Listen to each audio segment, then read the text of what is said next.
चलिए अब रुक करते हैं 24 मिनट में 24 बड़ी खबरों का।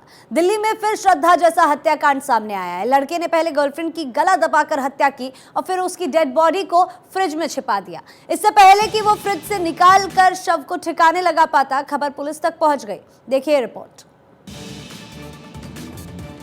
यहाँ पर जो ढाबा था, ये साहिल गहलोत का ढाबा था, जिसने यहाँ पर उस लड़की की लाश को उस फ्रीजर में बंद कर दिया।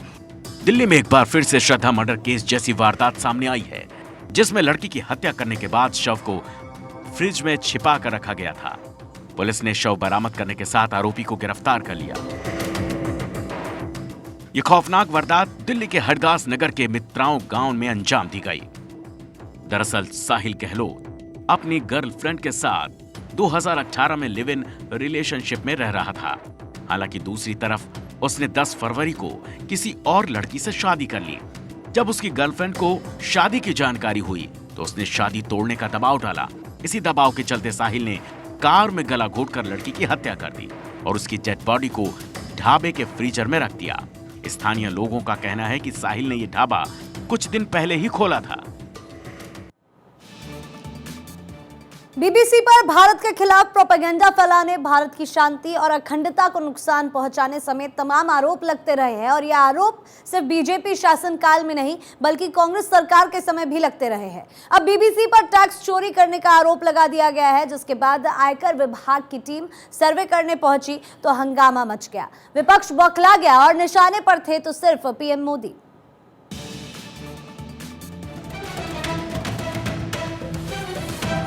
बीबीसी पर टैक्स चोरी के आरोप है, जिसके बाद आयकर विभाग की टीम सर्वे करने पहुंची। इस बात को लेकर बवाल मच गया। कार्रवाई बीबीसी पर हुई, लेकिन विपक्षी पार्टियां बौखला गई, बीजेपी सरकार पर आरोप लगाए। कांग्रेस ने आईटी के सर्वे को पीएम मोदी पर बनी डॉक्यूमेंट्री से जोड़कर देखा और ट्वीट कर इसे अघोषित आपातकाल बताया। कांग्रेस ने अपने ट्वीट में लिखा कि पहले बीबीसी की डॉक्यूमेंट्री आई, उसे बैन किया गया, अब बीबीसी पर आईटी का छापा पड़ गया है। अघोषित आपातकाल। अभी बीबीसी पर टैक्स चोरी के आरोप हैं, लेकिन उससे पहले भारत को बदनाम करने की साजिश रचने के कई बार आरोप लग चुके हैं।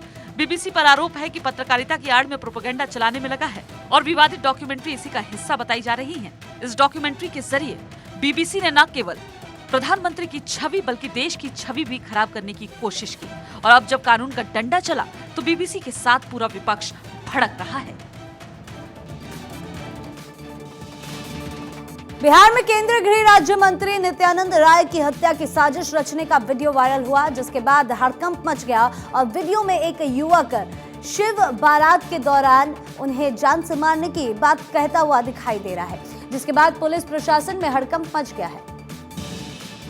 नित्यानंद राय के सुपारी ले लेता है सबसे, यहाँ बैल चढ़वैत रहेगा, 2 गोली डाल देना। हाजीपुर में बिहार के हाजीपुर से वायरल हुए इस वीडियो ने बिहार पुलिस की नींद उड़ा दी है। हड़कंप मचा हुआ है और हो भी क्यों ना। नित्यानंद राय को मार दिए, बाप प्रिय खाया, बैल पे यार है, हम गोली डाल दिए।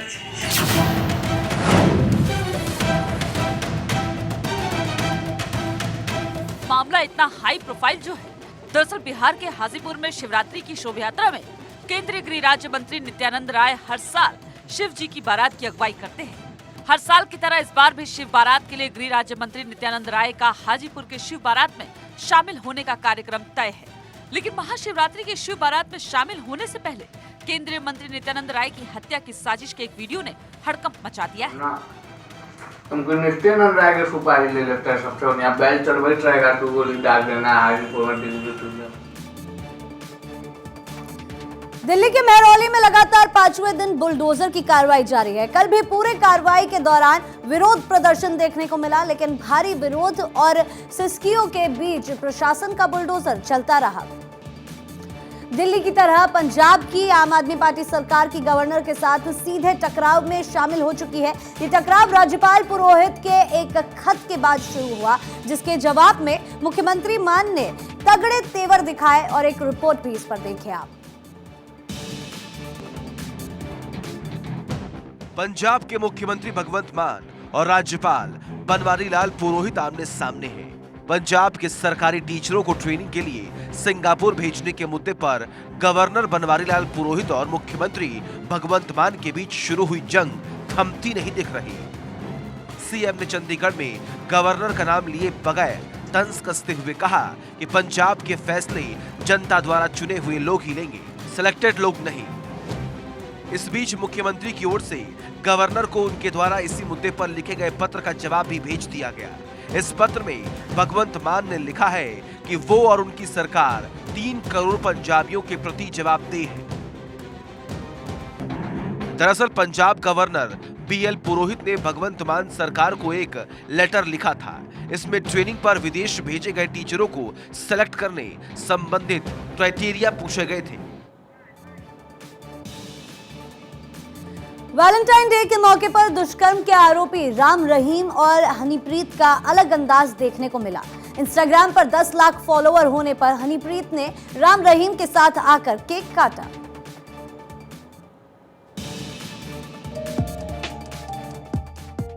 वैलेंटाइन डे के दिन हनीप्रीत और दुष्कर्म के दोषी राम रहीम का अलग अंदाज देखने को मिला। प्यार के इस दिन इंस्टाग्राम पर 10 लाख फॉलोअर होने पर हनीप्रीत ने इसे सेलिब्रेट किया। हनीप्रीत और राम रहीम ने इंस्टाग्राम पर लाइव आकर केक काटा। दोनों ने एक दूसरे के हाथ पकड़े हुए थे। केक काटने के बाद हनीप्रीत ने कहा कि जिंदगी ना होती इतनी खूबसूरत अगर आप ना मिलते। जिंदगी ना होती इतनी खूबसूरत अगर पापा आप ना मिलते। पापा जी हमेशा हमें अपनी शिक्षाओं पर चलने की प्रेरणा और ऐसे ही खुशियां देते रहें। हनीप्रीत और राम रहीम का ये वीडियो सोशल मीडिया पर तेजी से वायरल हो रहा है। बता दें कि राम रहीम और हनीप्रीत यूट्यूब अकाउंट पर संगत करते रहते हैं, साथ ही मानवता और भलाई का संदेश देते हैं। नशा छोड़ने की अपील करते हुए गुरु मंत्र भी देते हैं। हनीप्रीत इस वीडियो में बिल्कुल बदली हुई लग रही हैं। इस दौरान हनीप्रीत बिल्कुल बदले अंदाज में नजर आ रही है। ठगी के मामले में सुकेश चंद्रशेखर इन दिनों जेल की सलाखों के पीछे है। वहीं आज वैलेंटाइन डे के मौके पर उसे जैकलीन की याद आई। दरअसल सुकेश ने जैकलीन को वैलेंटाइन डे पर विश किया। पेशी के दौरान सुकेश चंद्रशेखर ने मीडिया से कहा कि मेरी तरफ से जैकलीन को happy Valentine day. You still love Jacqueline Fernandez? Wish her happy Valentine's from my end. Wish her happy Valentine's from my end. Wish her happy Valentine's from. तो देख रहे हैं आप किस तरह से जैकलीन को अभी भी सुकेश याद कर रहा है। कुछ दिन पहले ही सुकेश की एक चिट्ठी सामने आई थी जिसमें उसने कहा था कि उसे जैकलीन से कोई शिकायत नहीं। वहीं दूसरी तरफ जैकलीन ये कह चुकी है कि सुकेश की वजह से उनकी जिंदगी बर्बाद हो चुकी है। और ये वीडियो वैलेंटाइन डे के मौके पर सामने आया जहां आरोपी सुकेश चंद्रशेखर जैकलीन फर्नांडिस को हैप्पी वैलेंटाइंस डे विश करते हुए नजर आया।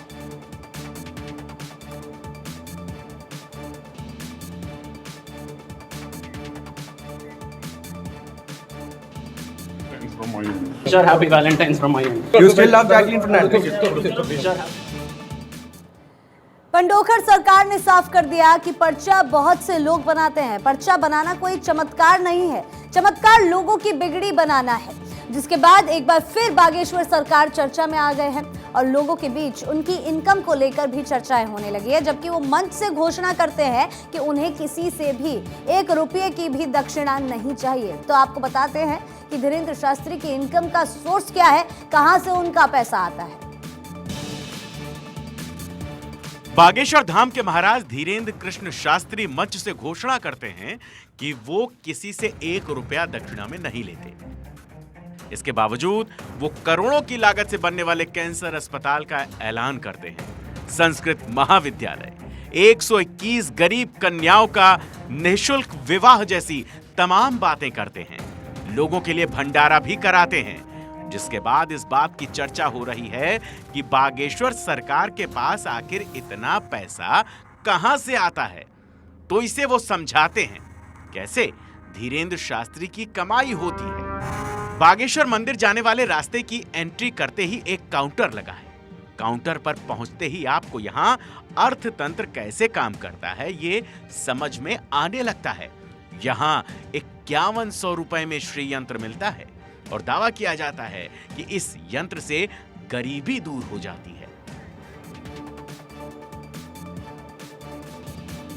न्यूजीलैंड में साइक्लोन गैब्रियल अपना कहर बरपा रहा है। समुद्र से ऊंची ऊंची लहरें उठ रही है। तेज बारिश के चलते ऊंचाई पर बने घरों के आसपास की मिट्टी खिसकने लगी है। तेज हवाओं से पेड़ उखड़ रहे हैं। लोग बचाव के लिए घरों के सामने सैंड बैग लगाना शुरू कर चुके हैं और ऐसे में हजारों लोग बिना बिजली के रहने को मजबूर हो चुके हैं, जिसे देखते हुए न्यूजीलैंड सरकार ने इमरजेंसी घोषित कर दी है। न्यूजीलैंड में साइक्लोन गैब्रियल कहर बरपा रहा है। बारिश और बाढ़ से हालात खराब हो गए हैं। तेज हवाओं के चलते पेड़ उखड़ रहे हैं। लोगों के घरों के पास की मिट्टी तक खिसकने लगी है। 46,000 से ज्यादा घरों में गुप्त अंधेरा है। बिजली गुल है। ये सब देखने के बाद न्यूजीलैंड सरकार ने इमरजेंसी लगा दी है। न्यूजीलैंड के इतिहास में ये तीसरी बार है जब इमरजेंसी की घोषणा हुई है। पहली बार 2019 में क्राइस्टचर्च पर आतंकी हमले के दौरान और दूसरी बार 2020 में कोरोना महामारी के समय इमरजेंसी लगी थी। तूफान के चलते भारी बारिश हो रही है। पिछले कुछ घंटों में ऑकलैंड में 4 इंच से ज्यादा बारिश हो चुकी है। समुद्र का जल स्तर तेजी से बढ़ रहा है। मौसम वैज्ञानिकों के मुताबिक साइक्लोन गैब्रियल ने अभी सिर्फ दस्तक दी है। इतने में ही 46,000 घरों में बिजली सप्लाई ठप हो गई है। सड़क और पेड़ों को नुकसान पहुंच चुका है। अगले कुछ घंटों में ये तूफान और विकराल रूप लेगा, जिससे काफी तबाही की आशंका जताई जा रही है। हरियाणा पुलिस के लिए बड़ा दिन था। हरियाणा पुलिस को गृह मंत्री अमित शाह ने राष्ट्रपति फ्लैग दिया। हरियाणा को पहली बार राष्ट्रपति फ्लैग मिला और इस दौरान शाह ने हरियाणा पुलिस को धाकड़ पुलिस बताया।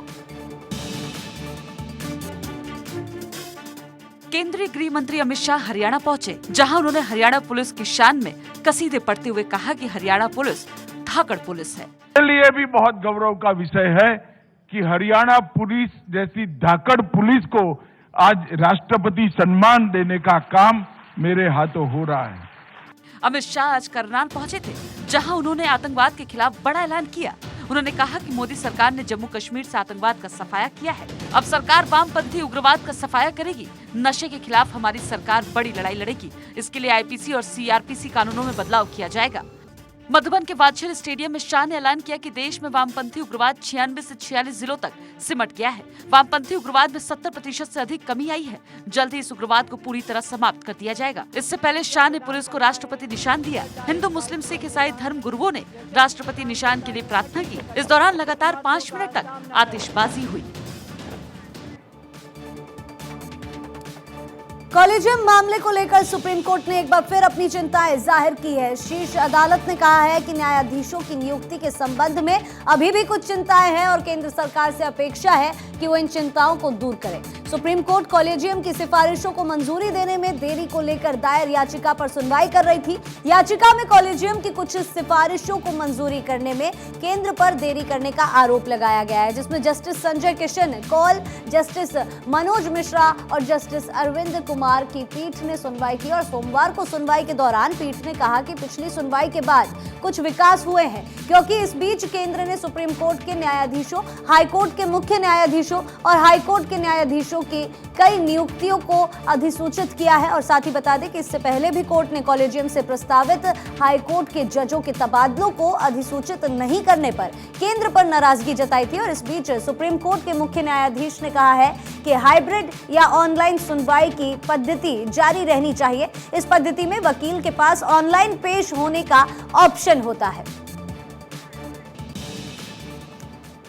हिंडनबर्ग रिपोर्ट के बाद अदानी ग्रुप के लिए राहत की खबर है। एंटरप्राइजेज लिमिटेड ने दिसंबर 2022 में खत्म तीसरी तिमाही के नतीजे घोषित किए और कंपनी को इस तिमाही में 820 करोड़ रुपए का नेट प्रॉफिट हुआ है, जबकि एक साल पहले ही समान तिमाही दिसंबर 2021 में कंपनी को 12 करोड़ रुपए का नेट लॉस हुआ था। सितंबर 2022 की पिछली तिमाही में कंपनी ने 460 करोड़ का मुनाफा कमाया था। कंपनी का ऑपरेशन से रेवेन्यू 42% बढ़कर 26,612 करोड़ रुपए हो गया। बता दें कि नतीजों के बाद अदानी एंटरप्राइज के शेयर करीब 2% की तेजी के साथ बंद हुए और ऐसे में कंपनी के शेयर करीब 2% तेजी के साथ बंद हुए। 2021 में कंपनी को 12 करोड़ का लॉस हुआ था। अदानी ग्रुप के लिए ये राहत भरी खबर है। अदानी एंटरप्राइज को 820 करोड़ का अब मुनाफा हुआ है। 2022 में खत्म हुई तीसरी तिमाही के नतीजे घोषित हो चुके हैं। कंपनी के शेयर करीब 2% की तेजी के साथ बंद हुए।